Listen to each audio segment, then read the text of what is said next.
Dear, तो आप सभी को मैं यहाँ पे बता दूं कि जितने भी डियर है अभी एमपी में आप लोगों को पता है कि एमपी में आपका जो है ऑनलाइन एग्ज़ाम फॉर्म फिल हो रहा है। फर्स्ट ईयर का सेकेंड ईयर थर्ड ईयर का फर्स्ट ईयर का भी इनरोलमेंट हो रहा है, ठीक है ना। तो जितने भी आप लोग मैं बता दूं सेकेंड ईयर थर्ड ईयर के हैं, चूँकि यह फॉर्म अप्लाई लगभग बहुत दिनों 5 से ही चल रहा है। 5 के लिंक नहीं दिया गया था, 2 दिनों के बाद दिया गया, तो मानिए 7 से चल रहा है।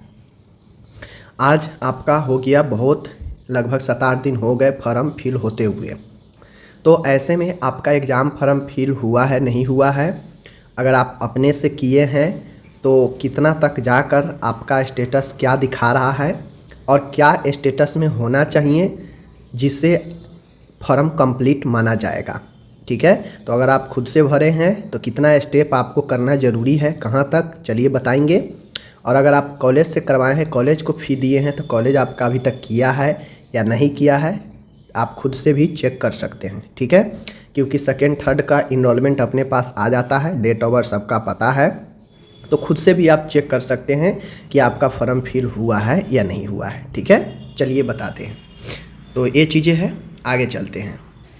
तो यहाँ पे देख सकते हैं, आपको पता है, यहाँ पे आप स्पष्ट देख सकते हैं कि थर्ड ईयर के लिए यहाँ है, एएनएम सेकेंड ईयर के लिए यहाँ है, और यहाँ पे जीएनएम सेकेंड ईयर के लिए यहाँ पे है। जो भी है, आप थर्ड ईयर है थर्ड ईयर, आप एएनएम है सेकेंड ईयर उस पर क्लिक करना है। आप जीएनएम सेकेंड ईयर है तो यहाँ पे क्लिक करना है, ठीक है। तो आपको वेबसाइट ले जाएगा लॉगिन पेज पर, ठीक है। इस प्रकार से आता है, जहाँ पे आपको अपना इनरोलमेंट नंबर और अपना डेट ऑफ बर्थ डालना रहता है। ये सब कुछ पहले भी मैं बता चुका हूँ। तो आपको क्या करना है, ये करने के बाद लॉगिन कर लेना। लॉगिन करने के बाद अगर आप खुद से अप्लाई किए हैं या फिर आपका कॉलेज अप्लाई किया है तो एक बात समझ लीजिए, अप्लाई फर्स्ट स्टेप होता है अप्लाई का, ठीक है। यहाँ पे दिया रहता है अप्लाई, ठीक है ना, अप्लाई। तो अप्लाई पर क्लिक करेंगे तो अप्लाइड हो जाता है, ठीक है। जितना भी सब्जेक्ट हो जाएगा, सेकेंड ईयर का है, देख सकते हैं। तो यहाँ पे टोटल 700 का एग्ज़ाम होता है, तो यहाँ पे 7 दिया गया है, ठीक है ना। ये हो गया। अब नेक्स्ट आता है यहाँ पे आपको पेड करने का फ़ी, एग्ज़ाम फ़ी। तो लगभग 940 रुपया लगता है, ठीक है ना। अब कॉलेज जितना भी ले वो बात की बातें हैं। तो यहाँ पे पेड कीजिएगा तो पेड पर ग्रीन हो जाएगा।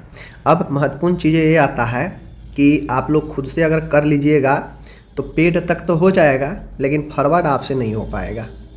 क्या चीज़ नहीं होगा, फॉरवर्ड का ऑप्शन आपके पास नहीं देगा हरा करने का। यह फॉरवर्ड जो है कॉलेज ही करता है, समझ गए। और कॉलेज की तरफ से यही किया गया आखिरी स्टेप होता है, जहाँ पे यह फॉरवर्ड जो है आपको कॉलेज कर देता है फ़ी पेड करने के बाद। अब ये फॉरवर्ड जब हो जाता है तो यह अप्रूव्ड का जो है आपको काउंसिल करता है, एडमिट कार्ड जारी करता है, समझ गए। तो बेसिकली फॉरवर्ड तक सबको होना चाहिए, चाहे कॉलेज करे या आप खुद से करें। खुद कीजिएगा तो पेड आप खुद कर सकते हैं, लेकिन फॉरवर्ड आपको कॉलेज से ही कराना पड़ेगा, ठीक है ना। तो फॉरवर्ड जो है, फॉरवर्ड का कंप्लीट अगर जिसका भी हो चुका है फॉरवर्ड तक, तो समझिए उसका फॉर्म जो है क्लियर है। अब काउंसिल का काम है अप्रूव करके एडमिट कार्ड जारी करना, ठीक है ना। अगर मान गए आपका पेड तक ही अभी तक है तो फिर दिक्कत है। तो यहाँ पे देख लीजिए, अगर कोई स्टूडेंट अपने से अप्लाई किया है और उनका सिर्फ पेड तक ही है, फॉरवर्ड नहीं हुआ है, तो आप कॉलेज से बात कर लीजिए, फॉरवर्ड करवा लीजिए। लेकिन कॉलेज से बात कीजिएगा तो कॉलेज अपना फ़ी लेगा, वही बातें पड़ गया, आपको ऊना का दूना लग गया। तो फॉरवर्ड यहाँ से हो जाएगा, ठीक है।